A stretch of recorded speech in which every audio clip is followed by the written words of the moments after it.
하나님 말씀 이사야 53장 1절로 12절인 본문인데 6절로 11절을 중심해서 읽겠습니다. 함께 읽습니다. 우리는 다 양 같아서 그릇 행하여 각기 제 길로 갔거늘 여호와께서는 우리 모두의 죄악을 그에게 담당시키셨도다. 그가 곤욕을 당하여 괴로울 때에도 그의 입을 열지 아니하였으며 마치 도수장으로 끌려가는 어린 양과 털 깎는 자 앞에서 잠잠한 양같이 그의 입을 열지 아니하였도다. 그는 곤욕과 신문을 당하고 끌려갔으나 그 세대 중에 누가 생각하기를 그가 살아있는 자들의 땅에서 끊어짐은 마땅히 형벌받을 내 백성의 허물 때문이라 하였으리요. 그는 강포를 행하지 아니하였고 그의 입에 거짓이 없었으나 그의 무덤이 악인들과 함께 있었으며 그가 죽은 후에 부자와 함께 있었도다. 여호와께서 그에게 상함을 받게 하시기를 원하사 질고를 당하게 하셨은즉 그의 영혼을 속건제물로 드리기에 이르면 그가 씨를 보게 되며 그의 날은 길 것이요 또 그의 손으로 여호와께서 기뻐하시는 것을 성취하리로다. 그가 자기 영혼에 수고하는 것을 보고 만족하게 여길 것이다. 나의 의로운 종이 자기 지식으로 많은 사람을 부럽게 하며 또 그들의 죄악을 친히 감당하리로다. 아멘. 모든 성경은 성령의 감동으로 기록된 하나님의 말씀임을 믿습니다. 아멘. 인사하죠. 사랑합니다. 축복합니다. 예배가 생명입니다. 말씀에 집중하여 은혜 받으시고 말씀하여 주옵소서. 마음의 문을 엽니다. 듣고 깨닫고 말씀대로 살겠습니다. 오늘은 21주 설교 전체 주제인 하나님의 경륜과 교회 그 두 번째 단락에서 율법, 왕국, 성막 그 가운데 네 번째로 고난의 종과 구속의 계획이라는 제목으로 말씀을 나누고자 합니다. 보고 계시는 대로 계획한 21주 설교는 창세기에서부터 요한계시록까지를 배경으로 하고 있습니다. 근데 제가 설교를 준비하다 보니까 한 6주 정도를 더 늘려야 할 것 같아요. 서신서 부분이 빠져 있어서. 그래서 21주가 아니고 27주가 되겠습니다. 창세기 1장부터 요한계시록 22장까지를 27번의 설교지만 한 편의 설교라고 생각을 하시면 될 것 같습니다. 하나님의 경륜이 무엇이라고 아직 그림을 띄우면 안 됩니다. 하나님의 경륜이 무엇이라고 했습니까? 하나님의 구원 계획, 소위 프로세스. 그 구원 계획이 시간, 역사 속에서 언약을 중심으로 진행되는 것입니다. 그래서 성경을 언약의 책이라고 말하죠. 이 언약이 크게는 옛 언약, 구약과 새 언약, 신약의 두 축으로 구성되어 있습니다. 중요한 것은 이 옛 언약과 새 언약은 서로 분리된 것이 아니고 점진적으로 연결되어서 완성된다라고 하는 거예요. 그러니까 성경은 66권이라고 말하지만 사실 한 권인 거죠. 이것을 그림으로 보면 창세기 1장부터 요한계시록 21장, 22장까지의 그림인데 영원 창조 이야기로 시작해서 영원, 새 창조, 새 예루살렘 이야기로 성경은 마무리가 됩니다. 그래서 우리가 이 성경을 통으로 이해할 필요가 있는 거죠.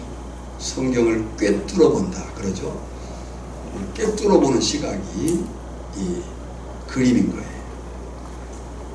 창세기 1장에 하나님이 인간을 창조하시고 부르시고 그 인간이 타락함으로 인해서 관계가 깨어졌지만 아담 언약을 통해서 생명 언약을 하십니다.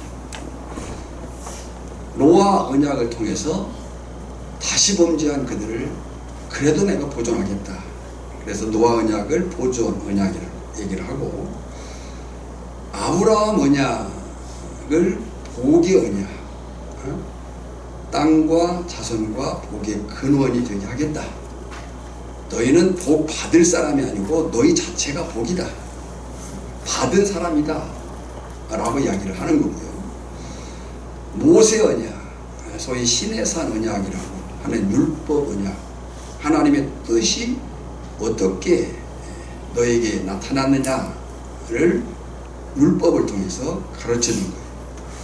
그리고 다윗 언약, 왕국 언약, 메시아 언약을 통해서 이 다윗이라고 하는 인물 속에서 예수 그리스도로 말미암아 완성될 그 영원한 메시아 왕국을 그림으로 보여준 거예요.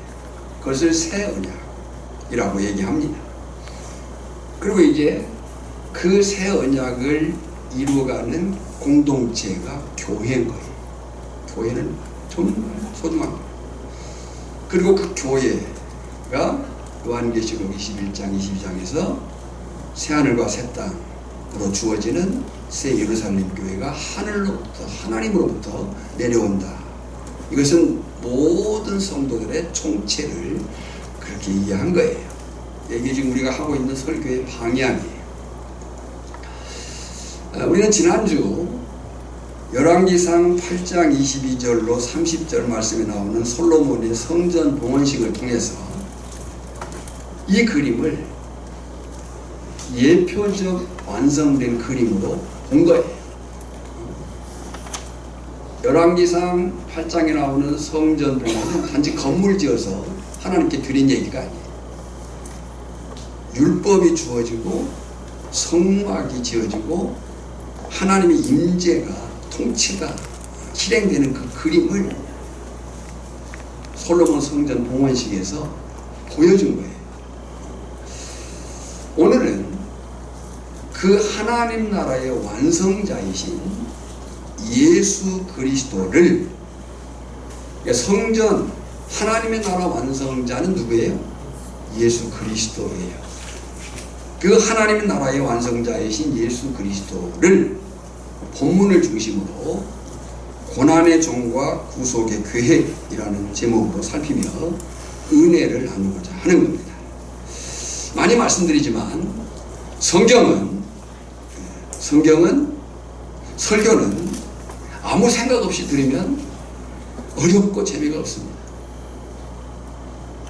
눈을 뜨고 들어야 됩니다. 눈을 감고 들으면 졸릴 수밖에 없어요. 눈을 똑바로 뜨시고 설교자를 보시고 성경을 보면서 귀를 열어놓고 집중하여 들으면, 사모함으로 들으면 성경은 쉽고 재밌습니다. 더군다나 성경은 성령께서 깨닫게 해주시는 생명의 말씀입니다. 우리가 203장을 통해서 찬송하잖아요. 하나님의 말씀은 생명의 말씀이라, 광야 같은 세상에 길 잃고 방황할 때 절망 중에 빠진 이 몸 하나님 보호하사, 그 다음에 생명샘이 솟아나와 새 힘이 넘친, 뭐가요? 뭐가? 하나님의 말씀이에요. 그러니까 집중해서 잘 들으셔야 됩니다. 그러면 오늘 말씀을 이야기하겠습니다. 이사야서를 우리는 소성경이라고 얘기를 해요. 성경이 몇 권이에요? 66권이에요. 이사야서가 몇 장으로 되어 있어요? 66장으로 되어 있어요. 그 66권에 펼쳐진 그 구속의 이야기가 이 이사야서에 함축적으로 기록되어져 있어요. 그래서 이사야서를 우리는 소성경이라고도 표현을 한다. 먼저 이사야 선지자는 예수님이 오시기 전 BC 740에서 680년에 활동했던 선지자예요. 이 이사야 선지자는 주로 남유다 왕국의 수도 예루살렘을 중심으로 활동을 했어요. 북이스라엘과 남유다로 나누어진 때는 BC 971년경이니까 왕국이 분열된 이후 약 200년 후에 활동했던 선지자가 이사야인 거예요.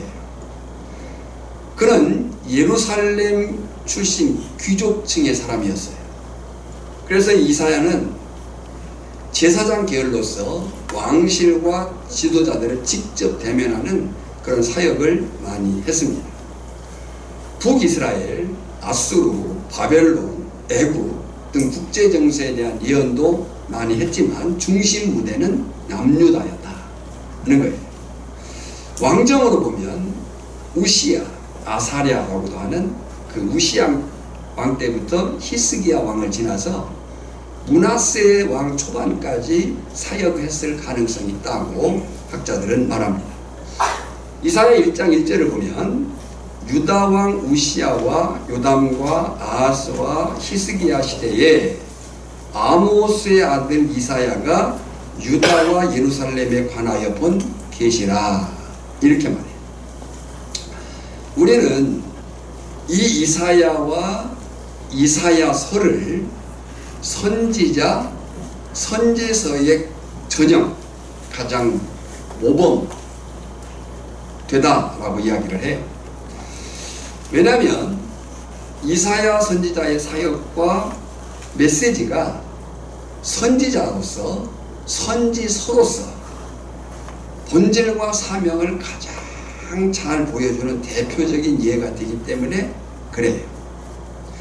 그 이사야가 또 이사야서가 하나님의 구속 경륜이 고난받는 종의 희생을 통해서 언약이 성취되고 그 언약의 성취 위에 교회를 세우시고 완성해 가게 됨을 계시하고 있는 거예요.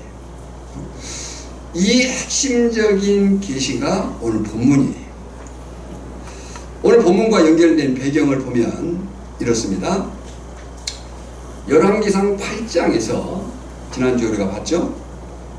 열왕기상 8장에서 솔로몬이 성전을 봉헌할 때 하나님의 임재가 구름 가운데에 충만히 임했고 왕국과 성전이 언약적 그 성취의 중심에 있게 된 거예요. 지난주에도 말씀드렸지만 그 지어진 성전은 건물로 보면 안 되는 거예요. 이스라엘 백성들의 문제가 어디에 있었냐면 건물로 본 거예요. 그래서 그 건물을 붙잡고 씨름을 한 거예요. 성전은, 성막은 건물의 개념이 아니고 하나님의 임재의 개념인 거예요. 하나님이 함께 할 때 그게 성전인 거예요. 그 그림을 열왕기상 8장에서 솔로몬 성전 봉헌을 통해서 하나님이 보여준 거예요. 하나님의 언약이 역사 속에서 실제로 성취된 거예요. 하나님은 언제나 당신의 약속을 지키십니다. 그러나 이스라엘의 역사 속 성막과 성전은 결국 실패와 멸망의 길을 걷게 됩니다. 그 이유가 뭐냐면 그것은 언약 백성인 이스라엘 백성들이 언약이라고 하는 그 중요한 단어에서의 핵심은 뭐냐면 관계예요.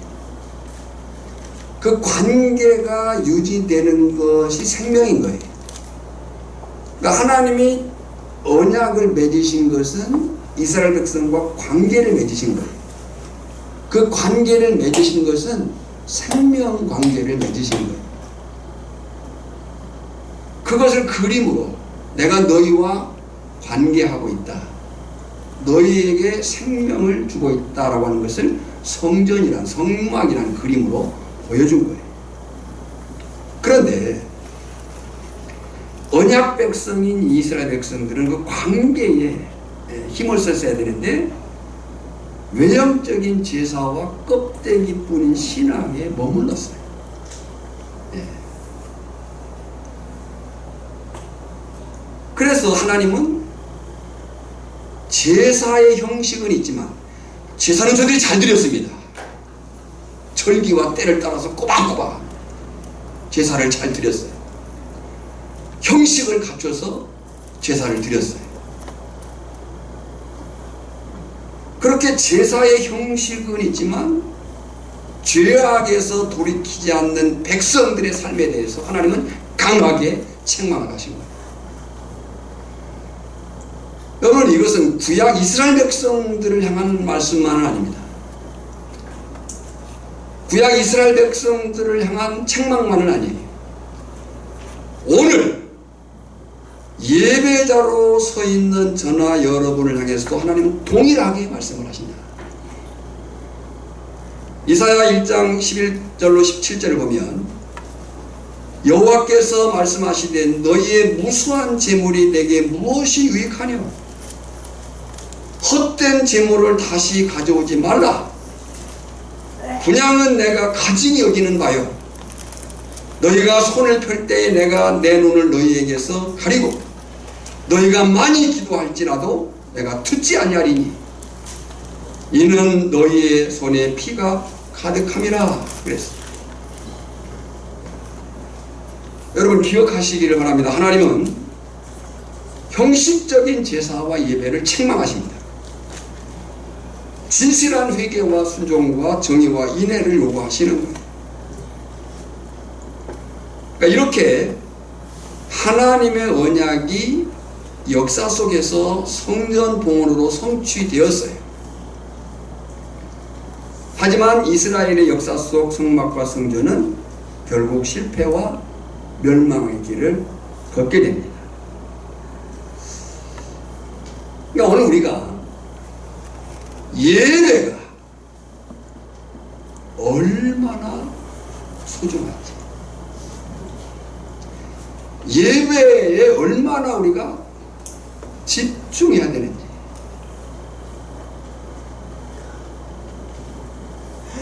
워십, 워스와 쉽의 합성이라고 했어요. 워스는 가장 가치 있는 걸 얘기해요. 쉽은 방향, 목적이에요. 인간의 최고의 가치가 뭐냐? 방향을 바로 하는 거예요. 그 방향을 바로 하는 행태가 예배예요. 그 방향이 누구를 향해 있어야 돼요? 하나님을 향해 있어야 되는 거예요. 그러니까 이 시간 저나 여러분이 드리는 공적 예배가 삶으로 연장되겠지만 그 삶으로 연장되는 그 예배는 이 공적인 예배 속에서 결정되는 거예요. 이 공적인 예배 속에서 어떻게 우리가 하나님을 향해서 바르게 세워지느냐가 우리의 삶으로 이어지는 거예요. 자, 이 일에 있어서 이스라엘 백성들은 실패했다. 잘 지어진 성전에 취해가지고 자기 드리는 그 제사와 제물들에 빠져가지고 이 정도쯤 했으면 하나님도 감동을 하시겠지. 그런데 저들의 삶은 실제로 형편이 없었다. 너희 손에 피가 가득합니다. 그러니까 이 하나님은 당신이 말씀하신 그 언약을 분명히 지키셨지만 이스라엘 백성들은 그 언약 관계를 유지하지 못해요. 그 언약이 깨진 거죠. 그래서 하나님은 보다 근본적인 구속의 계획을 말씀하십니다. 바로 그 구속의 계획이 고난받는 종 메시아 그리스도의 등장인 거예요.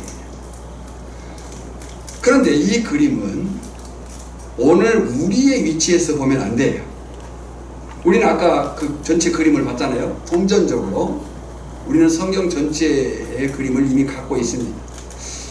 그러니까 우리의 위치에서 보는 게 아니라 이사야서 53장의 위치에서 봐야 돼요. 그러니까 이스라엘 백성들에게 이사야서 53장은 처음 보는 장면인 거예요. 예전에 있던 방식이 아니에요. 지금 이사야 53장은 이스라엘이 상상치 못했던 방식인 거예요. 하나님이 너희들에게 이렇게 해도 안 되는구나. 하나님이 그 관계를 깨버려도 할 말이 없지만 하나님은 당신의 언약에 신실하시니까 새로운 방법을, 새로운 방식을 주시는 거예요. 그 방식이 고난의 종으로 오시는 그리스도 메시아를 통해서 내 언약을 성취하겠다, 이루겠다라고 말씀을 하시는 겁니다. 먼저 하나님은 언약의 실패와 새 언약의 필요를 이야기를 해요. 그것이 1절이에요. 1절에 보면 우리가 전한 것을 누가 믿었느냐? 여호와의 팔이 누구에게 나타났느냐? 무슨 얘기예요? 자, 집중을 하셔야 됩니다. 우리가 전한 것을 누가 믿었느냐? 여호와의 팔이 누구에게 나타났느냐? 이게 무슨 얘기예요? 이런 얘기예요. 나는 내 약속을 지켰다. 내가 너에게 나타냈지 않느냐? 앞에서 설명한 대로 하나님은 율법, 성막, 왕국으로 이어지는 언약의 구원 계획을 그림으로 보여줬어요. 우리가 아직 글을 모르는 아이들, 또 그 어린 아이들에게 교육하는 방식이 그림을 통해서잖아요. 예, 그림을 보여준 거예요. 이해를 하라고. 예. 우리가 송아지, 소, 말 이럴 때 어른들에게는 그걸 그림을 보여줄 필요가 없어요.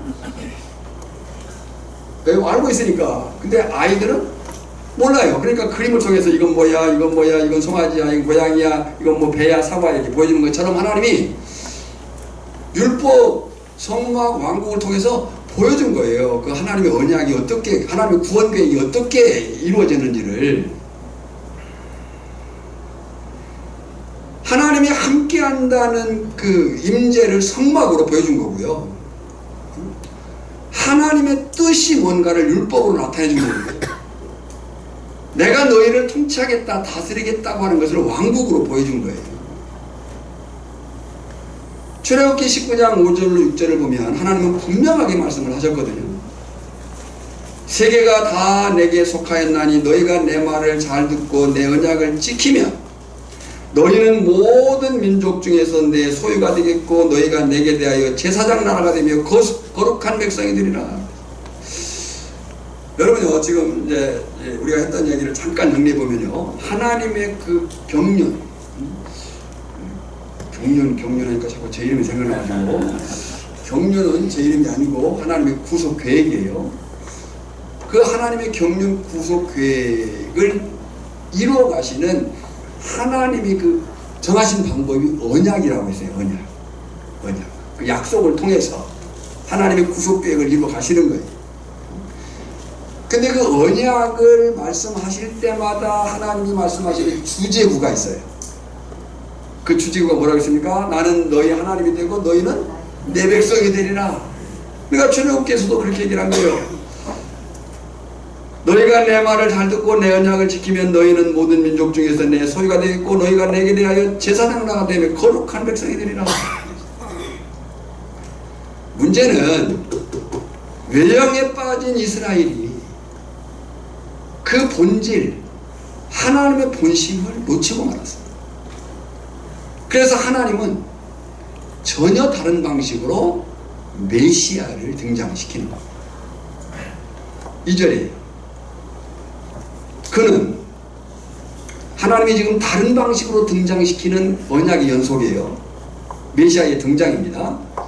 그는 주 앞에서 자라나기를 연한 순 같고 마른 땅에서 나온 뿌리 같아서 고운 모양도 없고 풍채도 없은즉 우리가 보기에 흠모할 만한 것이 아름다운 것이 없도다 그랬어요. 인간이 보기에는 아무런 가치 없어 보이는 존재로 메시아를 등장시키겠다는 거예요. 자, 이 대목을 우리가 이해하셔야 돼요. 지금 이스라엘 백성들은 취해 있어요. 뭐에 취해 있었어요? 성전에 취해 있었어요. 그리고 자기들이 이스라엘 선민이라고 하는 그 자긍에 취해 있었어요. 그래서 이스라엘 백성이라고 하는 그 자체로 자기는 끝난 걸로 알았어요. 근데 하나님은 그게 아니라는 거예요. 너희가 그 외형인 형식에 있지 않다. 그래서 내가 다른 방식으로 메시아를 등장시킬 텐데 그 모습을 봐라. 지금 그 얘기예요. 2절이. 그 모습이 어땠어요? 그는, 성경 읽을 때는 같이 읽는 겁니다. 그는 주 앞에서 자라나기를 연한 순 같고 마른 땅에서 나온 뿌리 같아서 고운 모양도 없고 풍채도 없은즉 우리가 보기에 흠모할 만한 아름다운 것이 없도다. 인간이 보기에는 아무런 가치 없어 보이는 존재로 메시아를 등장시키겠다는 거예요. 너희가 생각하는 그런 방식이 아니라 내 방법으로. 어느 정도이냐 라고 할 때 3절에 그는 멸시를 받아 사람들에게 버림받았으며 간고를 많이 겪었으며 질고를 아는 자다. 마치 사람들이 그에게서 얼굴을 가리는 것 같이 멸시를 당하였고 심지어 믿는다고 하는 우리도 그를 귀히 여기지 아니하였도다. 여러분, 우리가 착각하면 안 됩니다. 하나님은요, 이 5천 교회를, 저나 여러분을 건물로, 직분으로, 겉모습으로 판단하지 않는다. 우리가 자꾸 거기에 빠져요. 하나님이 가지신 가치와 세상이 보는 기준은 전혀 달라요.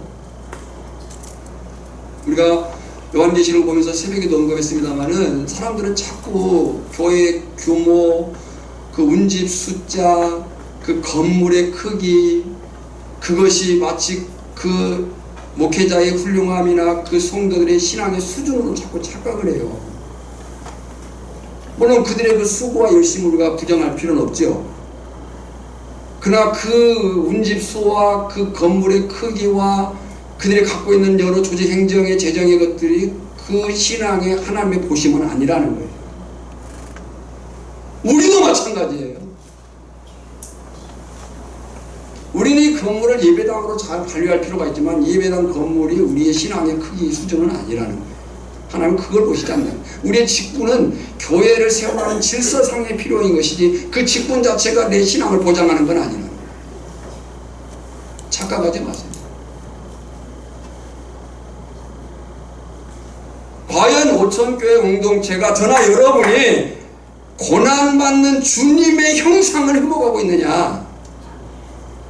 오늘 예수 믿는 저나 여러분의 궁극적인 삶의 방향이 그리스도의 형상을 담기 위한 거 아닙니까?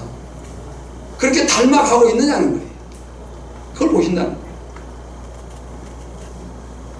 구약 이스라엘 백성들은 이 일에 실패를 했어요. 끝난 거예요. 하나님이 끝내버려도 할 말이 없어요. 하나님은 여러 번 끝낼 수도 있었어요. 아담의 범죄에서 끝낼 수도 있고요. 노아 시대의 범죄에서 끝낼 수도 있었어요. 심지어 아브라함과 언약하시고 이스라엘 백성들을 출애굽시켜가지고 광야를 끌고 갈 때 그들이 또 반역하고 또 반역할 때 하나님은 끝내겠다고 말씀을 하셨어요. 내가 끝내겠다. 내가 다시 너로 시작하겠다. 모세로. 그러니까 이 장면에서도 하나님이 이스라엘 백성들의 실패에 대해서 끝내버려도 할 말이 없지만 여러분, 저나 여러분이 죄공이랬어요. 죄는 성경이 말할 때 나쁘다고 얘기하는 것이 아니고 죽음이라고 얘기하는 거예요. 죄는 나쁜 거예요. 근데 성경은 죄를 나쁜 개념으로만 얘기하는 게 아니고 죽음이라고 해요. 죄의 삭은 사망이라고 얘기하는 거예요. 그러니까 우리는 이미 죽었어요. 할 말이 없어요. 그대로 내버려 주셔도 우리는 할 말이 없는 거예요. 그런 우리를 하나님이 새롭게 당신의 약속을 지키신 거예요. 그것이 하나님의 사랑이에요. 우리의 형편과 처지 때문이 아니고 하나님의 그 신실하신 약속을 지키신 거예요. 그게 하나님의 사랑이라고. 예레미야 31장 31절로 34절에서 하나님이 이렇게 말씀을 하셔요. 내가 이스라엘 집과 유다 집에서 새 언약을 맺겠다. 새 언약을 맺겠다. 이 언약은 이전에 맺을 것과 다르다. 내가 새 언약을 맺는데 이전에 맺은 언약과 다르다. 그들은 내 언약을 깨뜨렸다. 새로 맺을 언약은 이렇다. 나의 법을 그들의 마음에 기록하겠다. 옛 언약은 어디에 기록했어요? 돌판에 기록했어요. 근데 이제 새 언약을 어디에 기록하겠다고요? 마음에 기록하겠다. 그러면서 다시 말씀을 하셔요. 나는 그들의 하나님이 되고 그들은 내 백성이 될 것이다. 이게 언약의 주제 구절이에요. 새 언약도 역시 옛 언약과 똑같은 거예요. 나는 너희 하나님이 되고 너희는 내 백성이 될 것이다. 내가 그들의 악행을 용서하고 그 죄를 기억하지 않겠다. 아멘. 바로 그 약속의 실체가, 새 언약의 실체가 고난받는 종으로 오신 메시아 그리스도인 거예요. 여러분, 메시아라는 말은 히브리어고 그리스도라는 말은 헬라어고 크라이스트는 영어고 기독교는 한문이에요. 그러니까 같은 말이에요. 구원자 구속주인 거예요. 메시아 히브리어예요. 그리스도 헬라어예요. 크라이스트 영어예요. 기독 한문이에요. 사실 한글로 얘기하면 기독교보다 그리스도교가 맞아요. 근데 그 메시아 그리스도의 가장 중요한 그 사실이 뭐예요? 기름 부음 받는 거예요.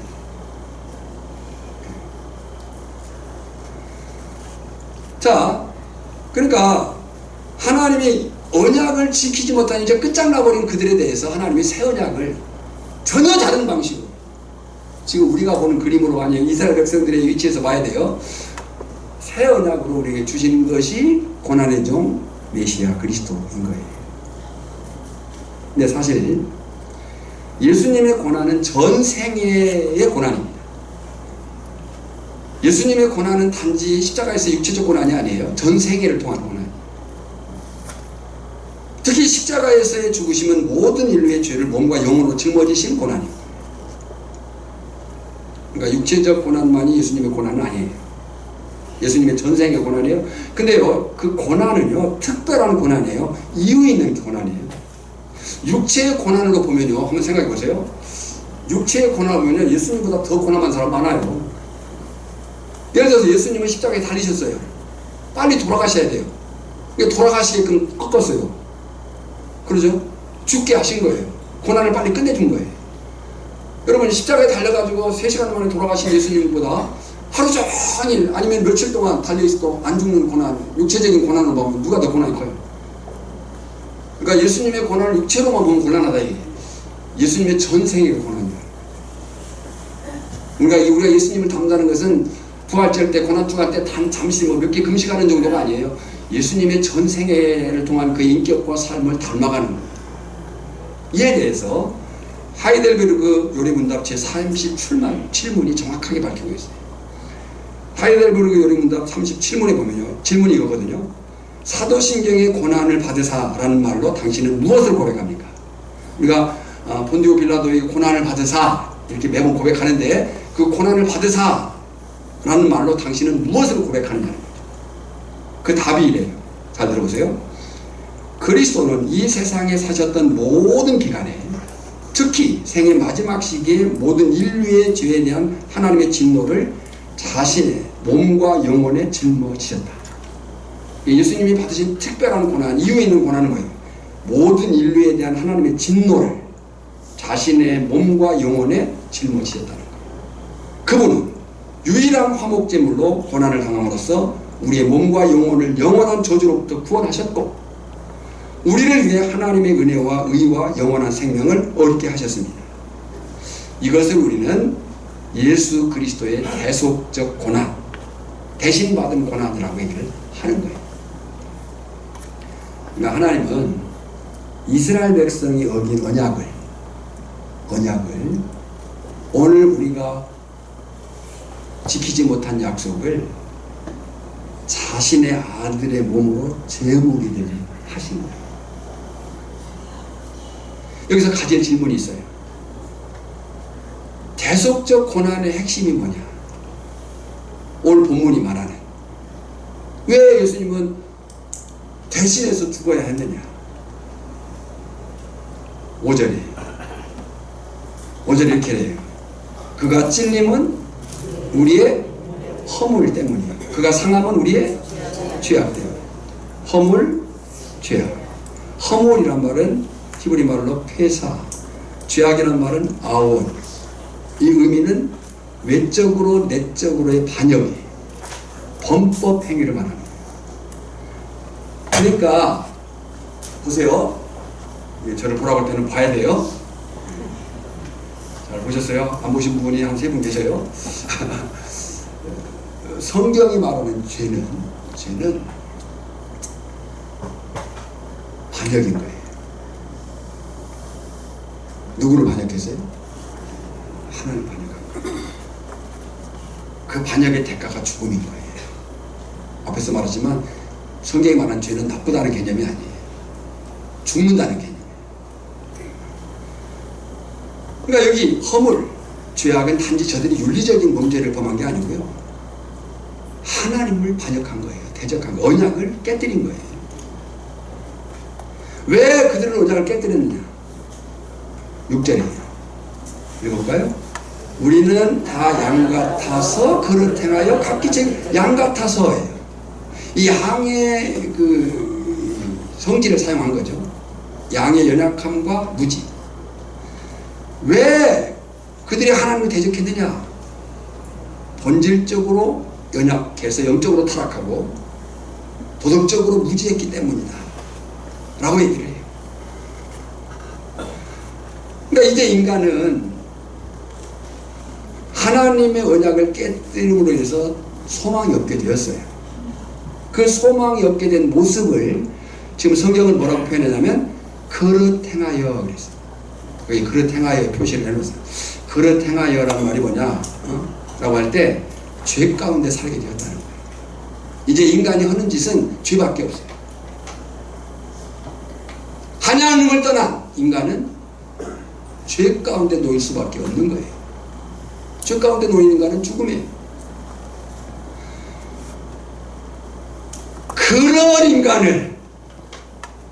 그런 인간을 언약에 신실하신 하나님이 이제 인간 제사장이 아닌 하나님의 아들로 제물이 되게 하셨다.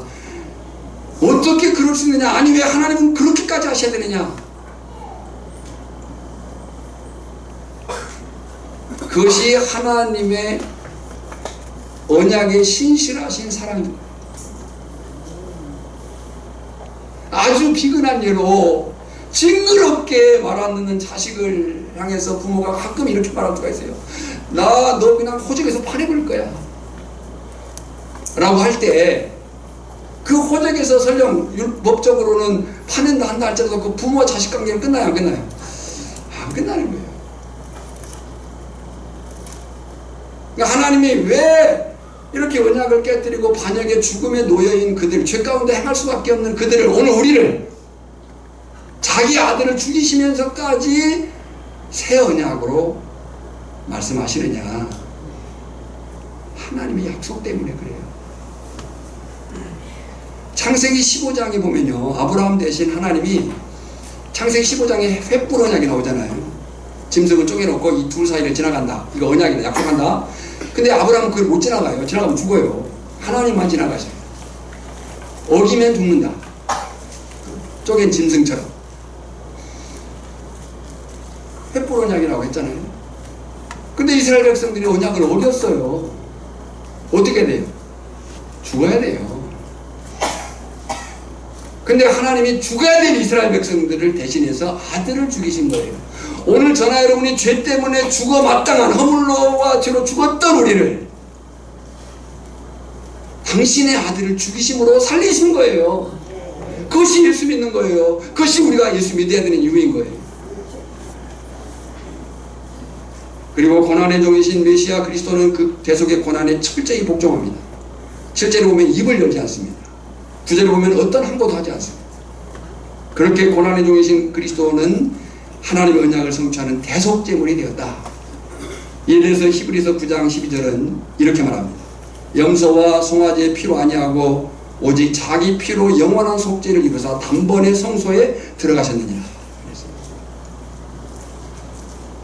이제 마지막으로 생각할 것은 하나님의 뜻과 고난의 종의 순종으로 성취된 언약의 핵심이 뭐냐는 거예요.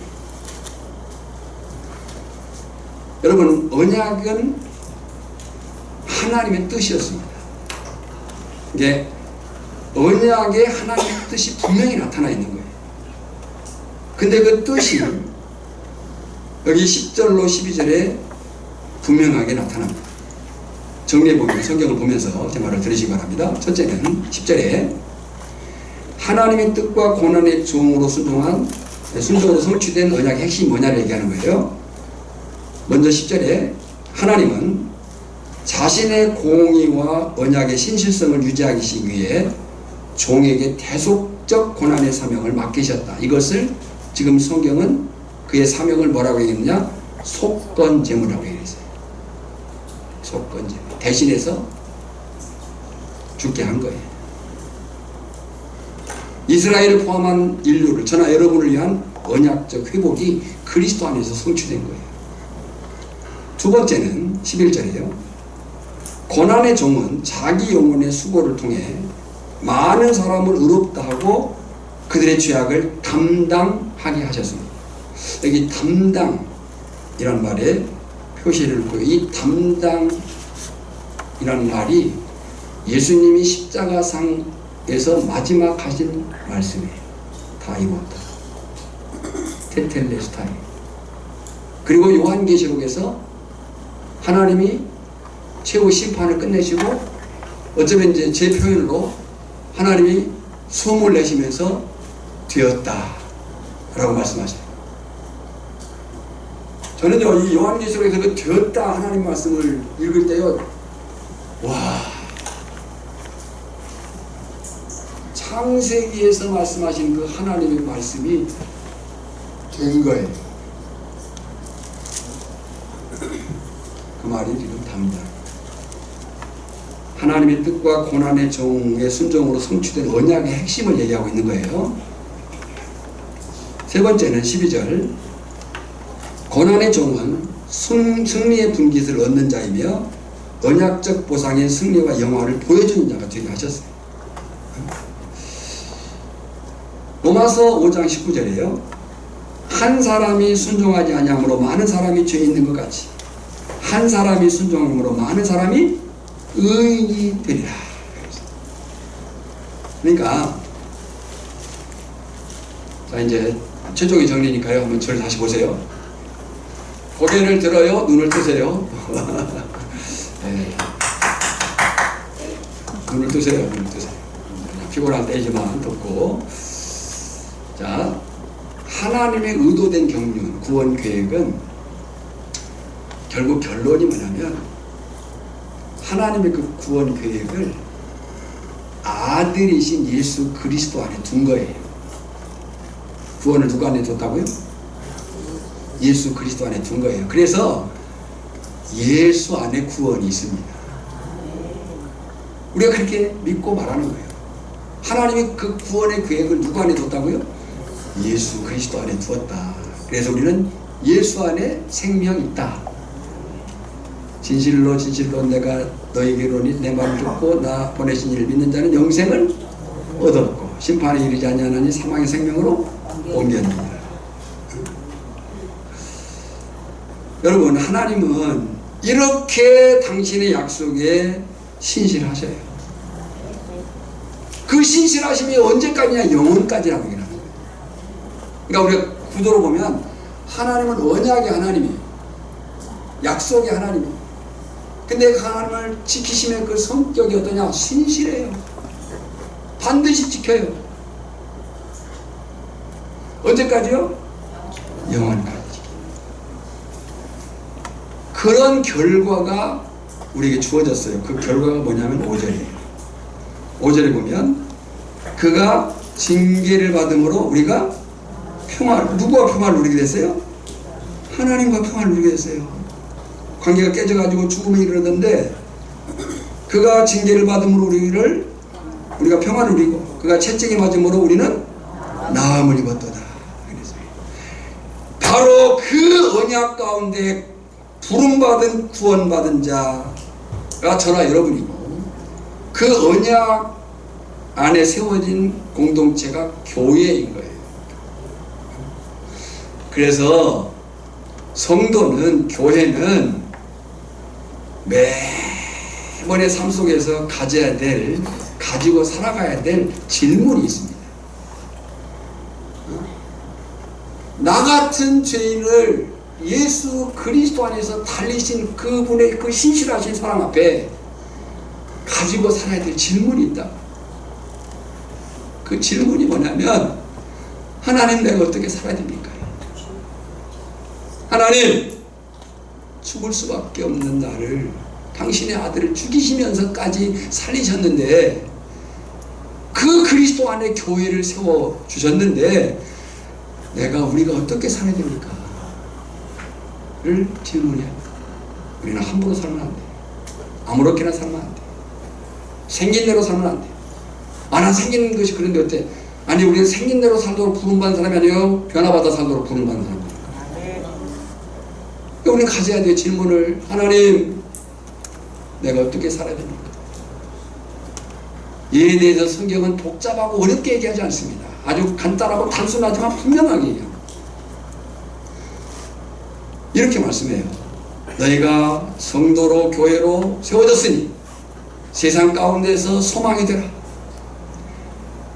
받은 복을 나누라. 복을 받은 증거자로 살아라. 마태복음 5장 16절에 적어놓으세요. 이같이 너희 빛이 사람 앞에 비치게 하여 그들로 너희 착한 행실을 보고 하늘에 계신 너희 아버지께 영광을 돌리게 하라.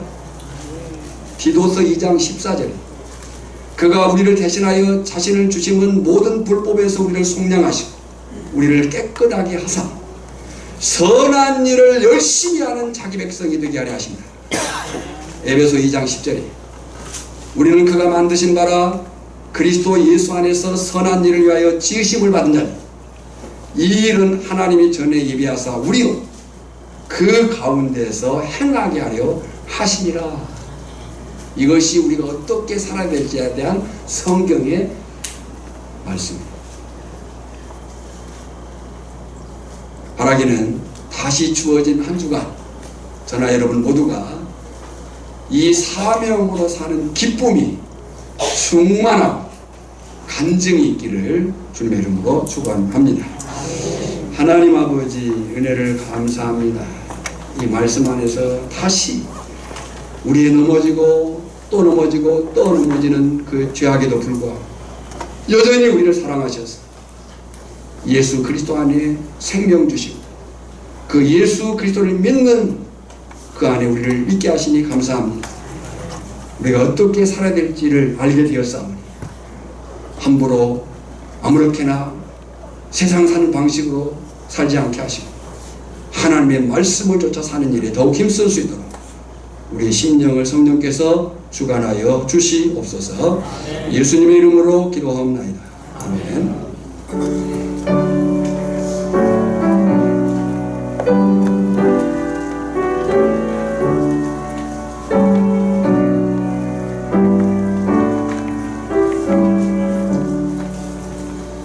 내 주님은 살아계셔 날 지켜주시니 그 큰 사랑이 가려서 나 자유하였네.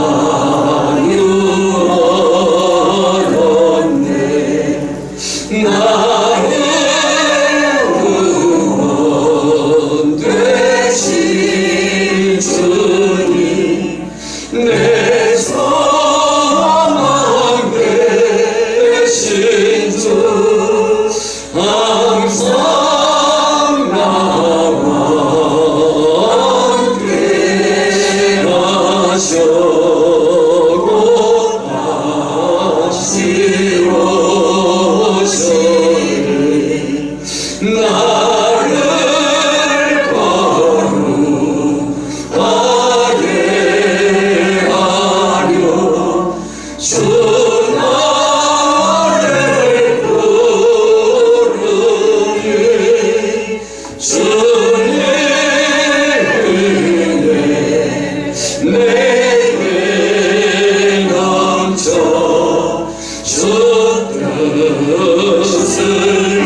이루니 굳센 믿음 나가지고 주 말씀 따르며 주님 다시 강림할 때 날 영접하시니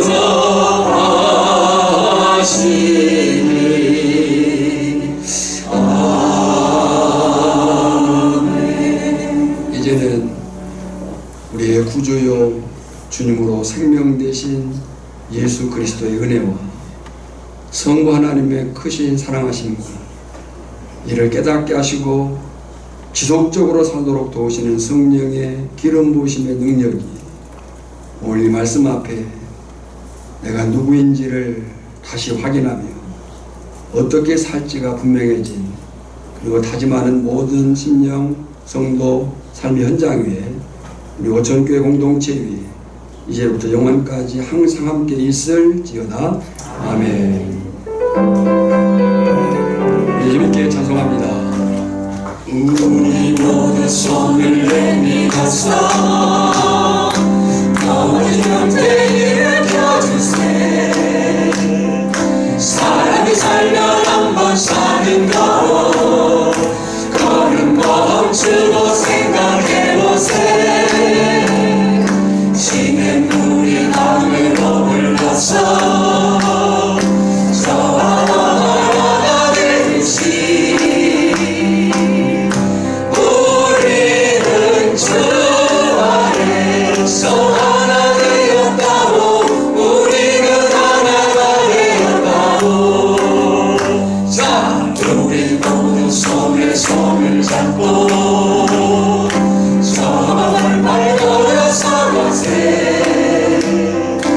옳고 그르고 좋고 나쁜 것을 성경에서 모두 배워 알았소. 오죽하면 말 같은 바보가 여러분께 호소하겠소. 우리는 하나요 당신과 나도 하나. 우리는 또 하나 되야 하고. 자, 옆에 있는 형제 손을 잡고